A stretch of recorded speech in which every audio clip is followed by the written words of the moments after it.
All right, guys, so I wanted to bring you a continuation of the conversation we were having last week about the grandma special house. I threw out a video about it, gave you a bunch of numbers, and a lot of people were commenting and sending messages about, hey, can you break that down? Can you give us a little bit more context? So I want to give you that context right now. So grandma special house, we're going to loop in some video here about what it looked like, and I'll give you some actual video and clips and pictures of the actual property. But essentially, it's a 3-bedroom, 1-bath brick rancher that we bought back in 2007, and it was one of my first houses that I lived in. And I only lived there for a short period of time. Lived there for about 2 or 3 years. Ended up putting a tenant in place in that property and renting it out and keeping it for the last however many years that is. Do the math on it. But effectively, I want to give you guys some quick breakdown on what the house looks like and what we plan on doing with it, so that you can see just how special one little single-family rental property can do to your portfolio and what it can look like. So, bottom line, what did we purchase it for? We purchased this house for $200,000. Okay. That mortgage at the time, well, let's just go with the refi. So there's a whole side story to it, but the first mortgage I got on this property was a no-doc loan ARM, which was a shit show. We won't even get into that. But within 3 years, I was able to refinance because it was a 3-year ARM, so I had 3 years to get out of it.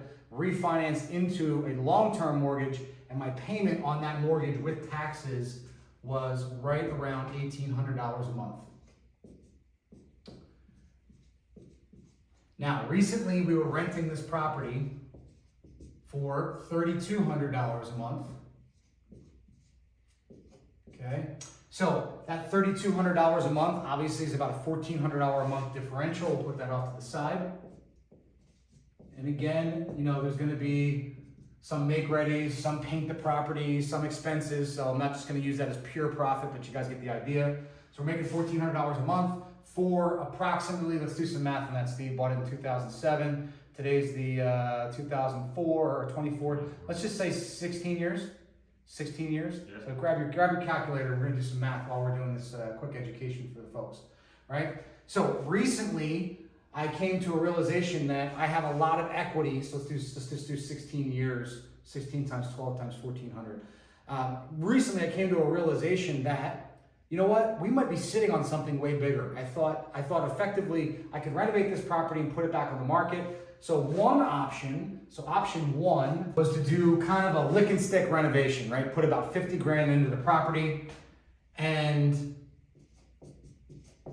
add a little bit more finished square footage downstairs. Now again, this is a 1,100 square foot rancher. So we'd add an egress window downstairs. So we actually had a 4th bedroom and a full bathroom down in the basement.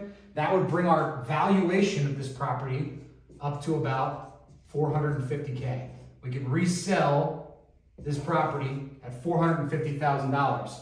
Now, one thing I didn't tell you, you have the math on this 1,400? What do you have 1,400 times 17 years? What's that rent look like? We did 16 years. It was $268,800. Okay, so let's just say we made $250,000.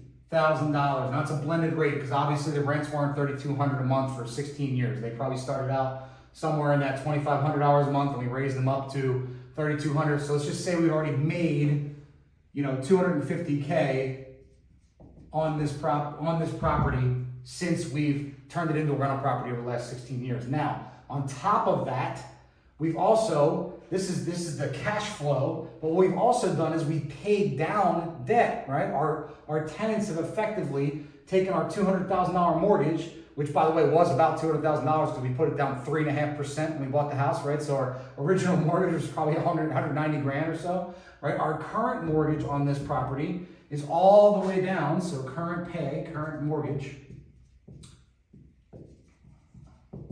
is $110,000.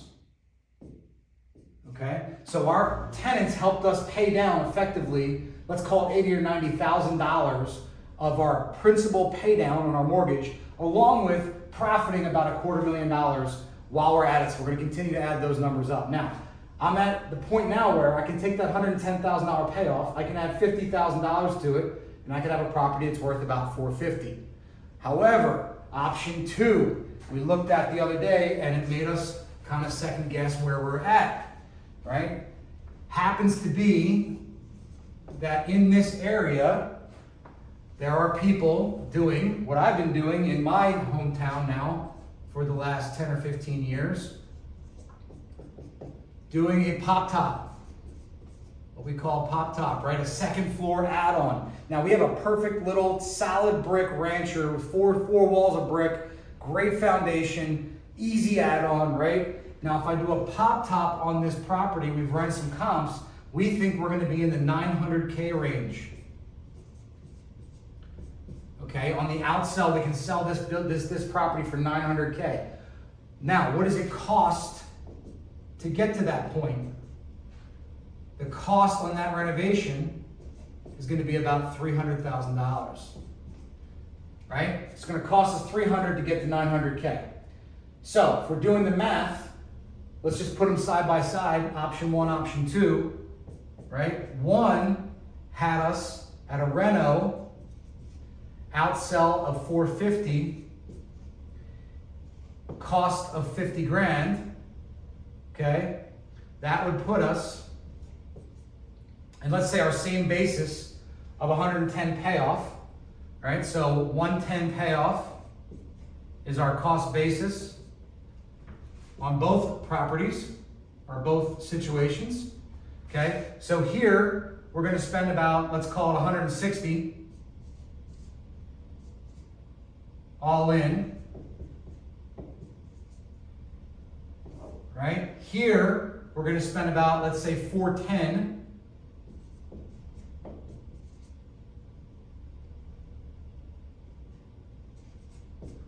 I put that in the wrong column, but you guys can follow along, right? And the difference between 410 and 900, let's just call that 490. The difference between 160 and let's say 450 is just like, let's say 300, right? Call it, what is that? 290. Yeah.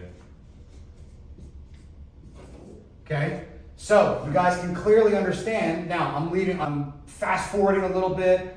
A lot of you analytical guys are going to say, oh, well, there's holding costs in the 300. There's also holding costs in the 50. Yes, I made a little bit of, assumptions on how much profit we've made and different things. Bottom line is, guys, this is the power of single family real estate if bought in the right area at the right time in the right spot. I love grandma special houses. This was a house that cost us very, very little money to maintain and to manage over the last 16, 17 years. Now we're literally sitting here and we're scratching our heads and we're saying, which one of these two do we do? This is a quick in and out, pull almost 300 grand in equity. This takes 6-7 months. Maybe we make $400,000 or $500,000. If the market takes a complete crap in the next 6 or 7 months because of the election, maybe we're down to 300,000, and maybe we should have done the quick 300,000 to begin with all along, right? So this is the kind of stuff that I love, kind of weighing pros and cons. Now you're going to look at, well, what are my resources? How much time and effort do I want to put into this thing? This option number 2 obviously takes a lot longer than just going in there and slapping in an egress window and finishing off part of the basement and calling it a day. We could have this property sold probably in the next 60 to 90 days. This is going to take architecture, design, a lot more risk, going out and raising some private money potentially, right? Figuring out who your end buyer is. This is driving towards the top of the market in that 900 price range, right? We're making a lot of assumptions here. Again, but this is a pro forma, and this is our best guess scenario. But again, you're looking at the risk factors. Where are we at? A lot of things can be kind of boiled down to, well, we started with a $200,000 house. Bottom line is, if you think about it, our current payoff is 110K. We've already profited way more than the original house purchase price 16, 17 years ago, just in cash flow alone. This house has allowed us to pay down a lot of debt. It's allowed us to have write-offs throughout the course of those years. And now we're sitting here and saying, okay, we can sell this house in 2 different variations. By the way, it's as it sits right now. We didn't even look at option number 3. If I didn't want to put any more capital into this project, the house, the way it sits, is worth in the low to mid 3s. Okay, so we could just sell it right now without doing hardly anything and probably profit somewhere in that 200 range. All right, so you have to ask yourself the question, do we even bother putting the 50K in to maximize the value? Or do we just sell it the way it sits? Right? Do we do option 1, 2, potentially even option number 3. Fourth option, again, could be continue to rent it for $3,200 a month. Continue to get that cash flow. But I always like to look at a point, there's always that inflection point on a single family rental property, especially where you're looking and you're staring at, a potential of $200, $300, $500,000 in cash versus the $3,200 a month that you could be making, or $1,400 a month in positive cash flow. And a lot of you could say, okay, well, you could do a combination of some of these things, and you could refinance. And guys, the sky is the limit. There's all kinds of different opportunities that can be done in these houses. The beauty of it is, the art is in the start, right? When I got into this property 16 years ago, it was one of my first flips. I think this is probably in the top first 3 or 4 houses that I purchased. And so the reality of it is, you don't think about this stuff 15 years in advance when you go and buy these things.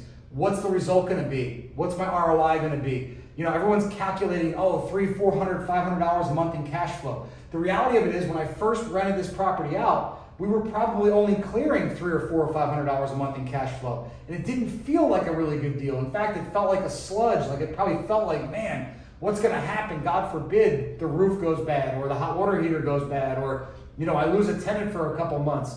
This was probably a lot of pressure and anxiety at one point. But again, fast forward, after dozens and dozens more rental properties and starting to build a real portfolio, you start to see the realization of what happens when we start to stack them up. And now you get to the point where you can start to unload them and have this critical mass built up where you have these big chunks of equity and you can outlay those things, and it helps you grow and scale and push. Now you start to say to yourself, where can I dump 300 grand? Where can I dump 500 grand? Maybe I can buy a new business. Maybe I can buy 10 more rental properties. Maybe I can buy an apartment complex. Maybe I can invest in something else that's going to help me scale and grow, all because of this beautiful little grandma special brick rancher we bought 16, 17 years ago. I hope this was helpful for you guys. If it was, share, subscribe, make sure you ring the bell for notifications, get involved in our channel. Comment below, what did I miss? What do you want to see more of? Do you want to see more of these case studies? Do you want to see more detail? Do you want to see more of the numbers? Do you want to see more of the cost associated with doing the renovations? Do you want to get more into, case studies like this? Because we have them, they're happening every day. And of course, my team keeps saying, Joe, do more of this stuff, right? We can talk $25 million self-storage developments, but the bottom line is, in order to get to the long-term legacy wealth building that we keep talking about with these $25 million investments, I think it's really, really important that we understand that this is the kind of bread and butter stuff that helped us grow and scale to the point where we had the foundational tools to go out and do the $25 million investment. So I'm a big proprietor and a big coach on making sure that we have short-term, medium-term, and long-term prospects in the real estate investing game. And as you can tell, this property built short-term cash flow. It built the ability to have that medium-term. We could have sold at any time in the last 15 years and pulled out 50 or 100K in equity. And of course, the long-term play is hold on to it long enough, pay it down far enough, play the game where the market cycles up, and you can see a big, big payout in the long run. So hope you guys found this helpful. Keep in touch. We're going to keep bringing you guys as much value as possible and continue to bring these case studies. Talk soon.